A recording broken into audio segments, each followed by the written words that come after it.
que, como lo contaba Marce recién, son cada vez más pobres, ¿m? En medio de este contexto económico.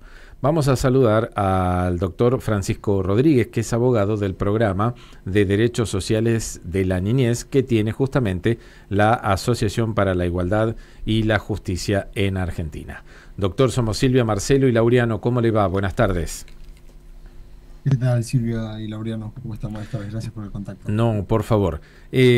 Ustedes estuvieron justamente analizando cómo viene la ejecución presupuestaria y de qué porcentaje de recorte estaríamos hablando de la implementación del presupuesto para las áreas de infancia.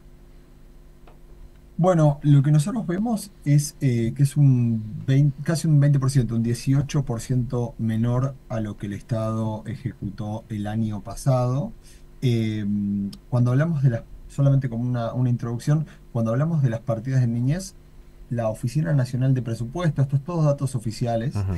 la Oficina Nacional de Presupuesto lo que hace es toma del presupuesto nacional aquellas partidas que entiende que están dirigidas a niños, niñas y adolescentes, entonces las selecciona y con eso arma información presupuestaria. Luego nosotros la analizamos y lo que da eso es que, bueno, de esas partidas dirigidas a niños, niñas y adolescentes, para este año, que es para el 2024, es un 18% más chico que el año pasado, pero además es es el dato más bajo desde que se tiene registro. Esto no empezó hace mucho, empezó en el 2021, pero del 2021 a esta parte, incluso en pandemia, digo, con la crisis, etcétera, los recursos fueron de 2021 a este año siempre cayendo y este año es el año más bajo. Ujú.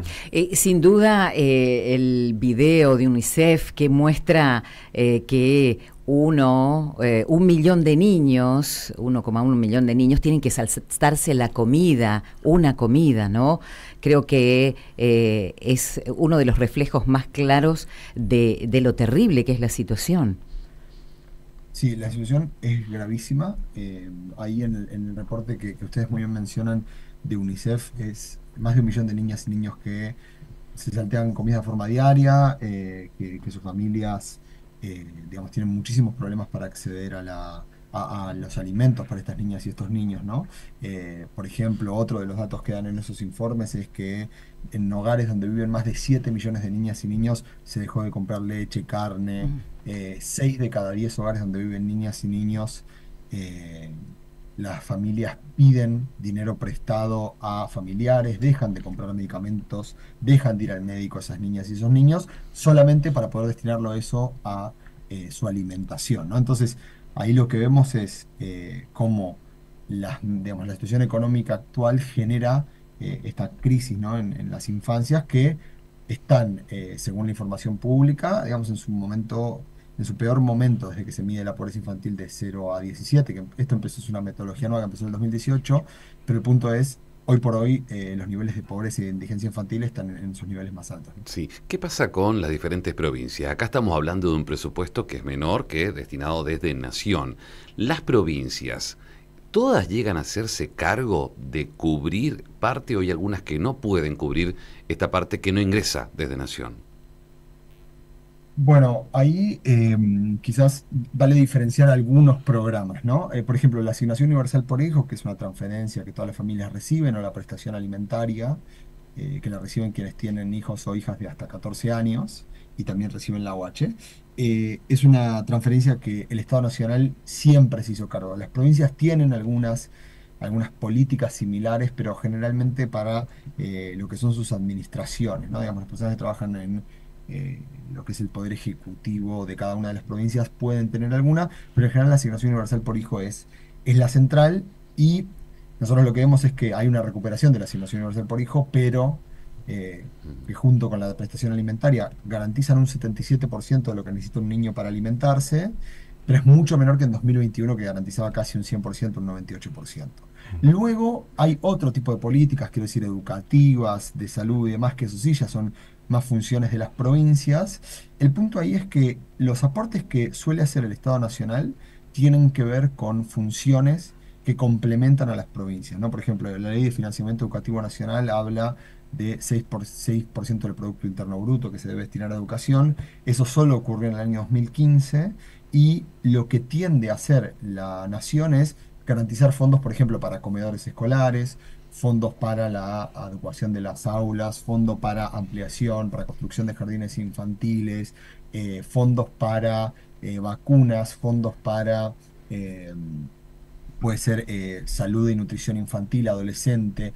La mayoría de esos programas, quiero decir, después uno puede ir al dato del detalle de cada uno de ellos, pero la mayoría de esos programas son fundamentales porque, por ejemplo, a nivel educativo, las provincias suelen gastar gran parte de su presupuesto educativo en salarios. Entonces, Ujú. la nación hace ahí aportes que las provincias de otras maneras no pueden hacer. Entonces, el escenario es distinto según la provincia, pero lo cierto es que sin esos aportes de la nación, bueno, empiezan a ocurrir muchos problemas a nivel, por ejemplo, educativo o de salud, ¿no? Entonces, la respuesta breve sería, depende de cada caso de cada provincia, pero es cierto que en términos generales la nación hace aportes que las provincias de otra manera no podrían hacer. Ujú. Si no leí mal, el mayor recorte que ustedes habían detectado era justamente en el programa alimentar, en un tiempo donde estamos diciendo que los chicos se saltean por lo menos una comida al día. ¿Ese recorte fue muy alto de lo que detectaron? Bueno, justamente ese recorte, excluyendo la prestación alimentaria, que es lo que va a las familias, pero lo que son todas las otras políticas de comedores escolares, de comedores comunitarios, de asistencia a organizaciones que ayudan en la alimentación directa de las niñas y los niños, lo que nosotros vemos es que hay un recorte del 55% respecto del año pasado, pero quizás el dato más grave es que es el más bajo desde el año 2004, cuando este programa empezó. Mm. Nunca vimos un presupuesto para políticas alimentarias, de nuevo, exceptuando la prestación alimentar, más bajo que lo que estamos viendo ahora. Eh, Esto significa que en aquellos comedores escolares, en aquellos espacios comunitarios, aquellas organizaciones sociales que se dedican a la asistencia directa de la comida de los chicos y las chicas, esos lugares están completamente, no completamente, pero muy desfinanciados en relación a lo que históricamente este programa era. Mm.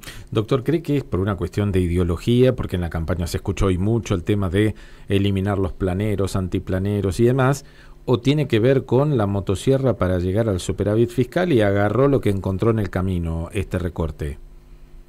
Bueno, sobre el primer punto quizás uno porque lee estas cosas, pero en términos generales hay una percepción de que las familias con el dinero del Estado, puede haber un cierto prejuicio de que las familias con el dinero del Estado lo utilizan para otros fines, ¿no? Entonces que la asignación universal se usa para otra cosa, etcétera. Lo cierto es que todos los estudios empíricos, independientemente de la gestión de gobierno que se trate, indican que las familias, que además en general suelen ser las madres que reciben ese dinero, en el amplísimo, digamos, número de los casos, a lo que se dedican es a utilizar eso para alimentación, para las cuestiones escolares, para la ropa, para asegurar una vivienda para esos niños. Entonces, los recursos que el Estado pone en la AUH o en la prestación alimentaria son recursos que funcionan muy bien y las familias lo utilizan de forma adecuada. Solo, digo, basta decir que el gobierno del presidente Milei aumentó, por ejemplo, la asignación universal por hijos, que es la única política grande de este estilo que ha aumentado. Entonces eso habla de que en realidad, digamos, no hay una percepción tan negativa, entre comillas, de este tipo digamos, de la población, de las personas que reciben la OH. Em, Creo que es más asignable a lo segundo, que es, bueno, las políticas alimentarias, como decíamos, caen a su nivel más bajo desde que existe el programa desde hace 20 años. Y es un poco por esta lógica, entre comillas, de la motosierra, que lo que no hace es no considera otros espacios donde el Estado podría tener recursos. Por Ujú. ejemplo, los directores de sociedades anónimas en este país no pagan el IVA. Son personas de altos ingresos que generan muchísimos ingresos y que podrían, por ejemplo, pagar el IVA. Otro impuesto es el de bienes personales a las grandes estancias rurales. Las grandes estancias rurales no pagan bienes personales. El Poder Judicial Federal y el que está en la Ciudad de Buenos Aires no paga ganancias pese a los salarios muy altos que tienen los magistrados y las magistradas. Entonces, hay un punto en donde, digamos, cada Poder Ejecutivo tiene la posibilidad de determinar su política económica, pero el punto es, bueno, no debería poder hacerlo, especialmente no debería hacerlo con los niños. Esto lo dice la ley. Digo, la Constitución Nacional, la Convención sobre los Derechos del Niño, la Ley Nacional de Protección de Niñas, Niños y Adolescentes establece que los recursos presupuestarios tienen que ser nunca inferiores a años anteriores y que no pueden destinarse a otros objetivos para los cuales lo tenían, ¿no? Entonces, ahí me parece que hay una serie de razones que hacen que no sea muy justificable por parte del gobierno. Se evitan generar más ingresos con impuestos que a grupos de altos ingresos. Legalmente no deberían poder hacerlo. Y tercero, bueno, estamos en un contexto donde, como muy bien ustedes decían, salen los datos de la UCA, salen los datos de UNICEF. Seguramente en poco tiempo tengamos lo del INDEC, y donde lo que vemos es que no para de crecer la pobreza infantil. Y en materia de salud, los programas, ¿cuánto han caído en porcentaje de inversión? Bueno, en materia de salud nosotros tomamos quizás el que es el que entendemos el programa principal, que se llama Abordaje del Curso de Vida, entendiendo el curso de vida de niños, niñas y adolescentes. Eso incluye un programa, bueno, con relativo conocimiento, que es el programa de los 1000 días. Hay programas de salud infantil, hay temas de adolescencia, hay temas vinculados a nutrición. Y lo que nosotros vemos que es 12 veces más chico que lo que se ejecutó en 2021, y es un 50% menos que lo que se ejecutó el año pasado. Es decir, es un programa que ha sufrido un ajuste brutal, y donde además el Estado en los primeros 6 meses del año solamente ejecutó el 13% de los recursos, ¿no?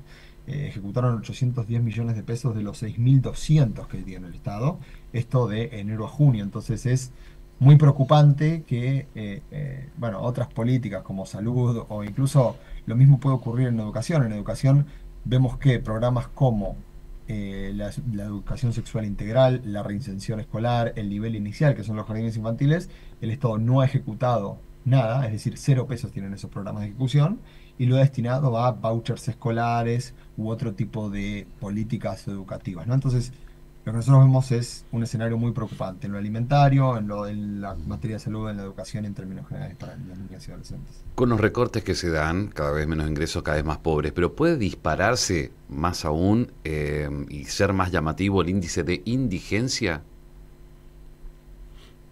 Bueno, ahí ya entraríamos en un ámbito que es de cierta proyección, que realmente uno tiene que mirar el tema de, o sea, involucran otras cuestiones, ¿no? Como los ingresos de las familias, la recuperación de los salarios. Uno debería considerar otra serie de factores que intervienen en este tipo de proyecciones. Lo cierto es que, independientemente de lo que digan las proyecciones, como Estado, como sociedad, como país, debería generarnos muchísimo problema el hecho de que tengamos los números de indigencia que tenemos. O sea, Claro. estamos hablando no ya de una cuestión de, bueno, cómo mejorar la vida de la gente, sino de niñas y niños que no tienen la plata suficiente en sus familias para comer todos los días, ¿no? Estamos hablando de comer todo lo que necesitan todos los días. Entonces, quiero decir, la situación puede agravarse. Bueno, está en el escenario que pueda agravarse o que pueda mejorarse. El punto es qué hacemos nosotros, pero más allá de nosotros, qué hacen las personas que tienen en su decisión las políticas públicas, la ejecución de los recursos, como para evitar que esto siga empeorando. La última, y sobre todo hablando de proyección, pero ahora presupuestaria. El gobierno tiene que presentar en septiembre el presupuesto para el año que viene. ¿Cómo hacemos para que, ni siquiera digo igualar, porque no alcanzaría, cómo hacemos para que se multiplique las veces necesarias para subsanar este momento tan dificultoso donde el recorte está haciendo estragos en nuestra niñez? Bueno, ¿cómo hacemos? Lo primero creo que es generar conciencia al respecto de este punto. Luego, el ámbito del Congreso Nacional, la Comisión de Niñez específicamente, desde hace 4 años que viene organizando sesiones, todo desde que el Poder Ejecutivo presenta el presupuesto. Desde hace 4 años de forma ininterrumpida presenta sesiones en las que organizaciones, UNICEF, en su momento la Secretaría Nacional de Niñez, digo, intervenimos para tratar de ampliar el presupuesto destinado a niñas, niños y adolescentes. Esas son las herramientas institucionales que tenemos a disposición, digo, en el Congreso, son las herramientas, los representantes, quienes tienen cargos, son quienes deberían poder modificar esta situación. Así que nosotros desde ASIG, especialmente desde hace años, hacemos en el Congreso Nacional una semana de presupuesto, llamamos, en donde vamos a diferentes comisiones a exponer sobre este tipo de recortes. Y en algunas oportunidades el Congreso Nacional entiende estas prioridades y modifica el presupuesto que envía el Poder Ejecutivo. Lo cierto es que el Poder Ejecutivo pareciera tener un interés limitado en estas cuestiones, ¿no? Digo, ha aumentado la UH, esto es reconocible, esto parece sensato en este contexto de crisis, priorizar la UH, pero evidentemente no es suficiente, ¿no? Queda claro que es una cuestión de decisión política, ¿no? Más allá de los números, más allá de la cuestión de los cálculos. Es una decisión política que se va a hacer. Definitivamente es una decisión política, definitivamente el Poder Ejecutivo debiera poder considerar dentro de su abanico de posibilidades, cosas que el Poder Ejecutivo puede, digamos, ha sido electo para eso, ¿no? Digamos, ordenar la macroeconomía, etcétera, etcétera. Digo, uno puede pensar en sostener una inflación tendiente a la baja. Digo, todas estas son preocupaciones que el gobierno puede tener y que son razonables porque han sido elegidos para ello. El punto es, no se puede olvidar el Estado Nacional, que la Constitución Nacional y que las leyes que rigen en nuestro país le prohíbe hacer lo que está haciendo, que es disminuir los recursos destinados a niños, niñas y adolescentes. Entonces esto me parece que es lo central, que es una decisión política seguro, pero además es un apego a la normativa que regula el accionar del Poder Ejecutivo. Doctor, gracias por habernos atendido, muy amable. Gracias a ustedes y a disposición para retomar el contacto cuando lo crean. Muchas gracias. Hasta pronto. Francisco Rodríguez es el abogado del Programa de Derechos Sociales de la Niñez de esta entidad, la Asociación por la Igualdad y la Justicia, ASIG, que está advirtiendo que por lo menos 20% global bajaron los recursos para programas para la infancia, para la niñez en la Argentina. Hay ejecuciones que son las peores en los últimos años, vinculados especialmente a la cuestión alimentaria. Lo único bueno que encontraron es que la UH efectivamente subió 48% su presupuesto.